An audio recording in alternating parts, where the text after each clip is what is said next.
So the question is this one. A multi-speed gearbox is to be designed for a medium-sized general-purpose machine tool for spindle speed varying between 20 RPM and 894 RPM. So they have given us the minimum and maximum speed which are required by them. If the recommended geometric progression ratio is as per R20/3 series, design a gearbox. We have to design a gearbox. So output speed are given as 20 and maximum is 894, and the output motor speed is 1440 RPM. Okay. So I will give you 1 minute time to think what is that second line means. If the recommended geometric progression ratio is as per R20/3 series. Preferred series करके कुछ पढ़ा था machine design 1 में? Yes sir. और standardisation पता नहीं था। हाँ पता नहीं, R5 R10 वो सब पढ़ा हाँ. So let us start with the solution part. So in the solution what is given to me is n minimum speed is given to me as 20 RPM and n maximum is given to me as 894 RPM. अच्छा, ये करने के लिए उसको कितने stages चाहिए? From 20 to 894 कितने stage में जाना है? पिछले वाले क्वेश्चन में उसने बोला था ही वांट 6 स्टेजेस और 6 input speeds, sorry 6 output speed उसको चाहिए था.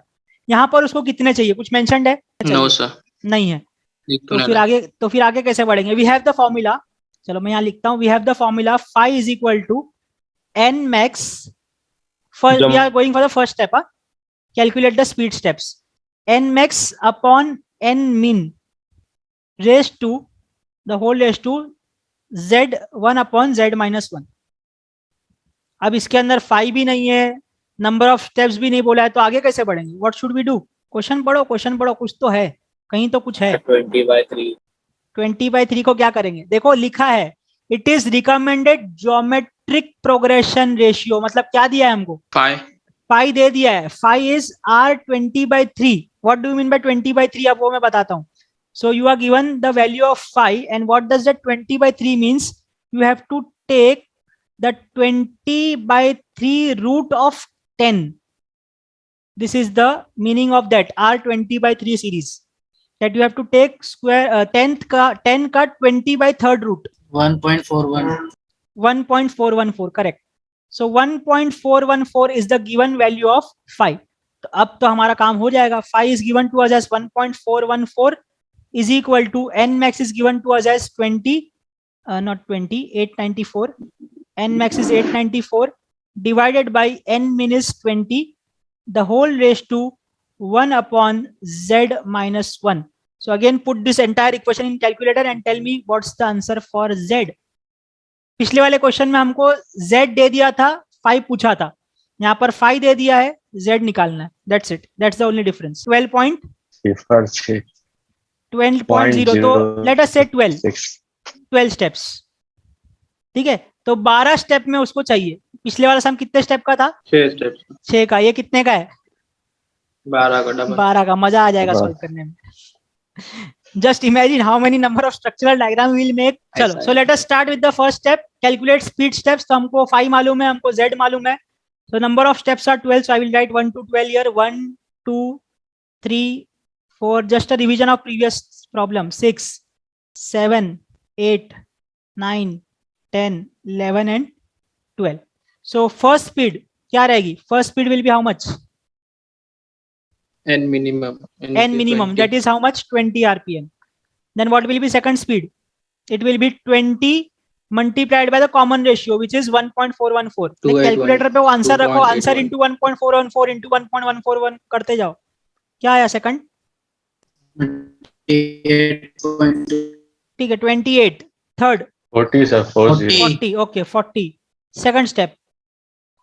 Calculate the number of stages and number of shafts. So write the outputs in multiple of 2 and 3. कितने आउटपुट थे हमारे? कितना आउटपुट चाहिए था? 12 को मल्टीपल्स ऑफ 2 and 3 में लिखना है. तो क्या लिख सकता हूँ मैं? Can it be 2 into 2 into 3? 2 2 3. 2 3 4. नहीं 2 2 3. सिर्फ 2 2 3. ठीक है. So it can be 2 into 2 into 3. So this is my step number A, that is write the output is multiple of 2 and 3. Second is number of stages will be count of 2s and 3s. So how many count of 2s and 3s are there? 2 and 1. 2 दो and 2 1. है, दो 2s है और एक 3 है, तो total count कितना हो गया? 3. 3. Then next, number of shafts will be equal to number of stages plus 1. So it will be 3 plus 1, which will be equal to how much? 4. 4. Next will be structural formula. So 2 2 सबसे 3 पहले देखो, सबसे पहले तो हम लिखेंगे 2 2 3. 3. कितनी बार लिखेंगे? 3 times. 3 बार, क्योंकि यहाँ पर 3 है, तीन तीन नंबर्स है तो 3 बार. इसके पहले में क्या था अपना? 2 ही थे, तो 2 बार लिखेंगे, यहाँ 3 2 बार 2. लिखेंगे. सो 2 2 3 2 2 3. ये तो फर्स्ट परम्यूटेशन हुआ. दूसरा क्या हो सकता है? 2 3 3 2 2 हो सकता है. 2 3 2. ठीक है, तो 2 3 2 भी 3 बार लिखूंगा. 2 3 2 2 3 2. तीसरा ऑप्शन क्या हो सकता है? 3 2 2. 3 2 2. सो 3 2 2. और कोई ऑप्शन है? No sir. नहीं है. Plus 1. ठीक है, अब उसके बाद अपना लॉजिक क्या है? Write the ones in the diagonals. Diagonal 1. So diagonal I am writing 1. Similarly here 1. Okay, now we will fill the remaining brackets. So 2 into 1 will give me 2, which will come in the next bracket. 2 into 2, 4. It will come in the next bracket. Similarly here, 2 multiplied by 1 is 2. So it will come in the next bracket. And 3 multiplied by 2, 6 will come in the this bracket. Similarly, 3 into 1 is 3, which will come in the first bracket. 2 into 3 is 6, will come in the next bracket. किसी को doubt है? No sir. Okay, so tell me this answers. यहाँ के फटाफट बताओ. 2 6. 2 6. Okay, others please verify. हाँ, next. 3 6. 3 कहाँ लिखूं? यहाँ पे राइट साइड. हाँ, 3 6. ठीक है. Then 2 2 4. 4. 4. Okay, good. फिर यहाँ पर 3 6. 3 Three? 6. and 6. here it is 6. Okay. 2 4. 2 2 4. 4. Then 2 6. 2 and 6. So this we completed the structural diagram, or sorry, not structural diagram. We have now just formulated the structural formula. How many structural formulas are there? 9. The total number of structural formulas are 9. तो अगर structural formula 9 है तो structural diagram कितने बनेंगे? 9. So this gives you 9 different structural diagrams. So let us start with the first one. Structural diagram, सबसे पहला वाला. So first I will make that box. ये मेरा बॉक्स है.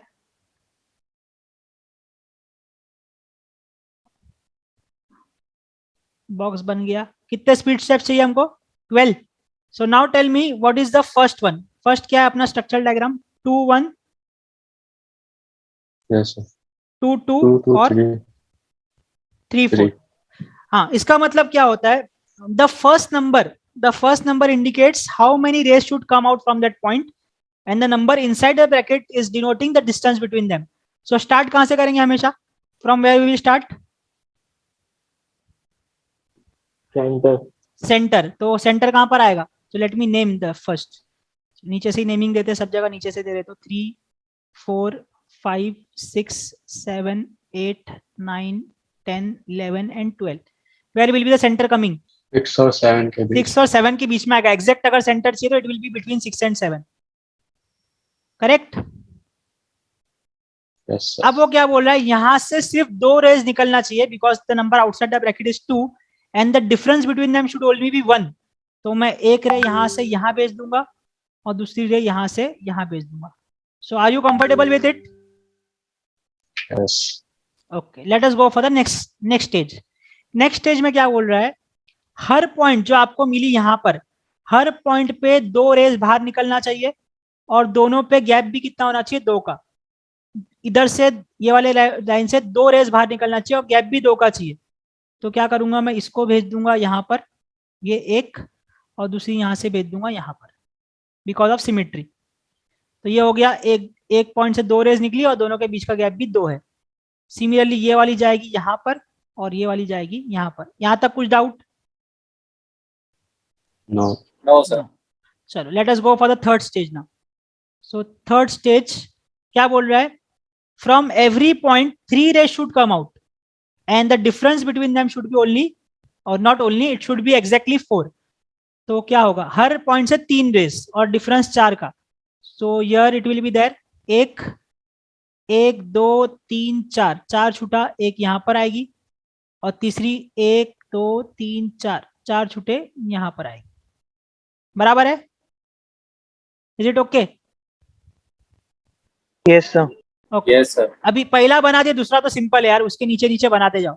तो इसको कनेक्ट करेंगे सेकंड पे, इसको कनेक्ट करेंगे सामने, और इसको कनेक्ट करेंगे इसके नीचे. एक अगर बन गया तो बाकी तो फटफट बनते. So this will be going here, ये यहाँ पर और ये यहाँ पर. लास्ट वन ये जाएगा यहाँ पर, ये जाएगा यहाँ पर दूसरा, और तीसरा जाएगा यहाँ पर. So are we able to achieve all the speeds? Yes, sir. Yes. So चलो, ये तो पहला हमने बना लिया. अब इसकी फिजिबिलिटी भी चेक कर लेते हैं, वेदर इट इज फिजिबल और not feasible. So first stage में मैक्सिमम गैप क्या है फर्स्ट और लास्ट रे के बीच में? एक का one. एक का ही गैप है. ठीक है, in the first stage there is gap of only 1. Second stage में क्या गैप है? 2. 2. और व्हाट अबाउट थर्ड स्टेज? 4. 4. 4 नहीं, not 4. 8. No, the difference between the first tray and the last tray? 12. No. 8. 8. Answer will be 8. देखो कैसे logic. ये देखो, ये जो पॉइंट है, इससे हमारी जो फर्स्ट ट्रे निकली वो कहाँ है? ये है, ये वाली. और लास्ट ट्रे जो निकली वो कहाँ है? ये वाली. So the difference between the first tray and last tray is how much? 8. 8. ठीक है, यहाँ पर भी अगर आप चेक करोगे, ये वाली पॉइंट से सेकंड स्टेज में, ये वाली पॉइंट से ये एक रे जो निकली वो यहाँ पर गई, और लास्ट रे जो निकली वो यहाँ पर गई, इसलिए द डिफरेंस इज 2. यहाँ पर the difference is 8. So 1 2 and 8, what is the maximum number? 8. 8. So I will write down 5 raised to 8. What is the answer? 5 का वैल्यू शायद अपना 1.4 समथिंग था. 15.98. Oh, 15.98. So is it feasible? No. As 5 raised to 8 is greater than 8, hence not feasible. तो मतलब एक काम अपना आगे के लिए बच गया. ये feasible ही नहीं है अगर, तो हमको आगे इसको लेने की जरूरत नहीं है. बट ये feasible है कि नहीं वो कैसे पता चला? By drawing the structural diagram only. उसके पहले तो पता ही नहीं चलेगा. Okay, let us go for the second diagram. What is the second structural diagram? कौन सा बनाना है? 2 6 2 1 3 2. Okay, 2 6 2 1 2 1 3 2. 3 2. Where should you start from? Center. Center. So here it is starting point. अब क्या बोल रहा है? As per structural formula, what it is saying? That from each of this point, 2 rays should only come out. Only 2 rays should come out, but the difference between them should be 6. तो कहां पर जाएगा वो?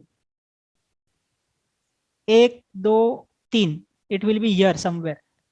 देखो मैं कैसे गिना, total difference 3 6 का चाहिए, तो ऊपर 3 नीचे 3. तो देखो मैं ऊपर 1 2 3 गया, अब वही नीचे जाऊंगा 1 2 3. So it will be somewhere here. Correct? Yes, sir. 2 rays निकलना चाहिए और 6 का गैप चाहिए, तो 3 ऊपर होना चाहिए, 3 नीचे होना चाहिए. तो मैं देखा ये मेरा मेन लाइन है, इसके 3 ऊपर गया, 1 2 3 यहाँ ज्वाइन कर दिया, नीचे गया 3 ज्वाइन कर दिया. नाउ सेकंड स्टेज क्या बोल रहा है? From every point you made 2 rays again should come out, but the gap should be only 1. So half here and half. 10 और एक नहीं तो. ठीक है, और सिमिलरली यहाँ पर ये एक और ये एक. डाउट कुछ? No. No sir. Okay, last one. अब क्या बोल रहा है थर्ड वाला? हर पॉइंट से 3 रेज निकलना चाहिए, but difference should be only 2. Total difference 2 चाहिए, मतलब एक एक का difference. So 1 will be here.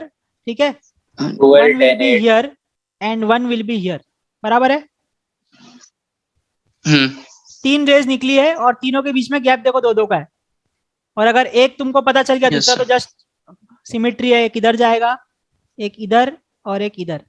ठीक है, सिमिलरली यहाँ पर 1 एक एकदम सामने और एक यहाँ पे. Similarly 1 will go here, 1 will go here and 1 will go here. हो गई पूरी 12 स्पीड मिल गई. Yes, sir. Okay. Now tell me, what is the maximum gap at the first stage between the two rays, first and Six. last? 6. तो पहले के लिए 6 है. What about second? 1. 1 ही है ना भाई. ये देखना, ये वाली पॉइंट से 2 ही रो निकल रही है, दोनों के बीच का गैप एक ही है, तो 1. What about third one? Third stage में क्या है? The difference 4. between the first and the 4. last ray. 4 है sir. 4. ठीक है, देखो ये मेरी फर्स्ट रे है, ये वाली डार्क किया जो, ये मेरी फर्स्ट रे इस पॉइंट से, और ये मेरी लास्ट रे है from that point only. So the difference between them is 4. So 4. And what is the maximum from these 3? 6. 6. 6. So I will write 5 raised to 6, which is equal to how much? 7.99. 7.94 या 96 कुछ तो आ रहा होगा. थोड़े के लिए बच गया, नहीं तो ये भी इनविजिबल में चले जाता. So what I will write is, as 5 raised to 6 is less than or equal to 8, hence feasible. मतलब इसको हमको आगे लेके जाना है, hence feasible. I hope that you are confident enough now to draw the structural diagrams. Yes, sir. Inshallah. Yes, Okay, sir. then you have 1 week around time, because our next lecture will be on next Thursday. So you have ample amount of time to draw that 7 remaining diagrams. So will you do that? Sure. Yes, sir. Yes, sir. 10 Okay, बचे हैं. I want